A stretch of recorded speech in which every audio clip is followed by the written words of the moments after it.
एक एक का बदला चुन चुन कर बदला लिया जा रहा है।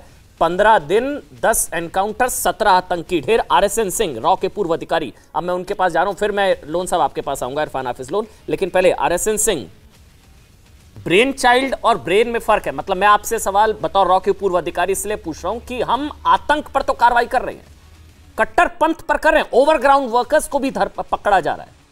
वो जो आतंक का वुहान, वो लेबोरेटरी, उस पर भी कार्रवाई हो रही है मेरे ख्याल से।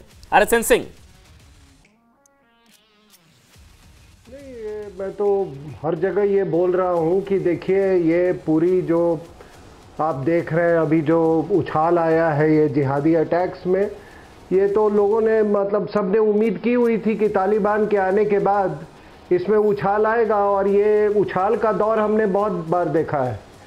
जब खुमैनी का रिजीम आया था तब उछाल देखा था, फिर सद्दाम हुसैन का टी शर्ट वाला भी वो भी दौर देखा, फिर हमने वो ओसामा बिन लादेन वाला भी एक दौर देखा, टी शर्ट वाला, वो भी उछाल था। अभी एक और उछाल आया तो ये थे। दूसरी बात, किसी ने कहा कि इंटेलिजेंस एजेंसीज, तो ये जितनी कार्रवाई हो रही है सर, ये जितनी कार्रवाई हो रही है ये बिना इंटेलिजेंस इनपुट के नहीं हो सकती है ना। ये तो जाहिर सी बात है। दूसरी बात, आपने कहा कि बड़ा अच्छा सवाल था। मैं हमेशा कहता हूं कि इसके दो पहलू हैं।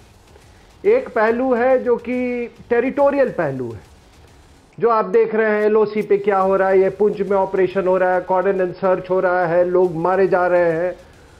और मैं ये भी बता दूं कि पाकिस्तान को कभी इस बात, वो पाकिस्तान हमेशा इस बात की, वो हमेशा उसकी यही मनोकामना रही है कि कोई भी जिहादी कश्मीर से वापस लौट के अपने घर ना आए। आप समझ रहे हैं बात। अब बात रही है कि ये कौन से लोग हैं, तो ये फिदायीन है। और आपने बिल्कुल कहा कि इतना आसान नहीं है। 90s के दौर पे ये सुसाइड बॉम्बर्स का फिनोमिनन नहीं था, आपको याद होगा तालिबान का। तो कोई मजहब अगर एक उस लेवल तक आ जाए, सुसाइड बॉम्बर के लेवल पर, तो आगे क्या होगा। Suicide what beyond suicide bombers, आप बता दें, इसके बियॉन्ड क्या हो सकता है।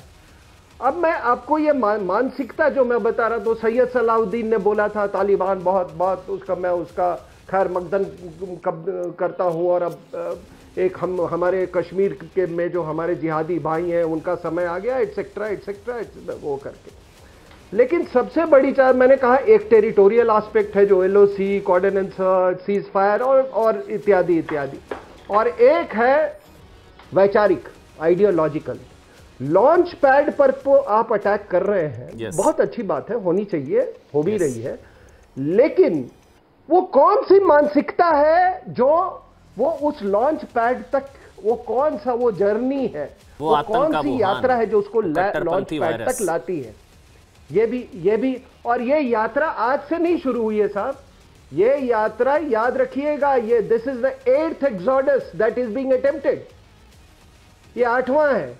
आपको मालूम है पहला 1400 ईस्वी में हुआ था, जब बुत शिकन जब वहां पे कश्मीर का रूलर बना था, आपको मालूम है। उसके बाद उसका बेटा जो था अली शाह, वो उसके बाद एक और दौर आया, एक इस्लामिक कट्टरपंथ, एक आदमी को इस्लाम को इंप्लीमेंट करने के लिए अपॉइंट किया गया, फिर औरंगजेब का, फिर Ahmad Shah. 67 years of Afghan rule, then 27 years of Sikh rule and 100 years, और 100 साल डोगरा का रूल। 127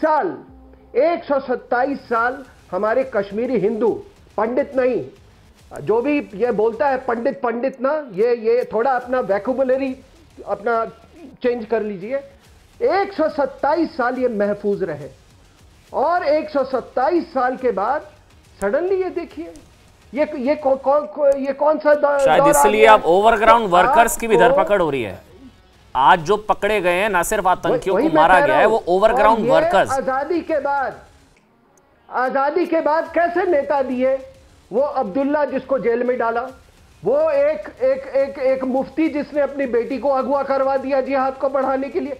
ऐसे आपके यहाँ नेता आए, और ऐसे नेताओं को आपने उनको रहनुमा बना दिया कश्मीर घाटी का। अरे बड़ा अच्छा हुआ ये लद्दाख अलग हो गया है इन पापियों के चंगुल से।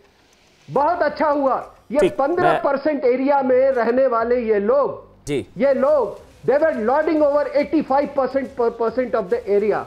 तो आज बिल्कुल संबित पात्रा साहब ने बिल्कुल सही कहा कि जो विचार है वो चाहे वो कोई भी मजहबी किताब हो जहां से ये उनको ये पिछले 700-800 साल से जो कि प्रेरित कर रहा है, तो हम सबको उसको अकाउंट में लेना होगा। ठीक है, मतलब अगर मैं इसको और सरल शब्दों में समझाऊं, और आज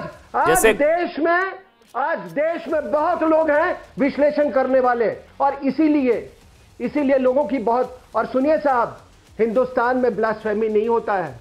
अगर ब्लास्फेमी करना है तो बांग्लादेश चले जाओ और पाकिस्तान चले जाओ और अफगानिस्तान चले जाओ, और वहां भी अफगानिस्तान से इरफान हाफिज लोन। ठीक है सर, मैं आगे बढ़ रहा हूं।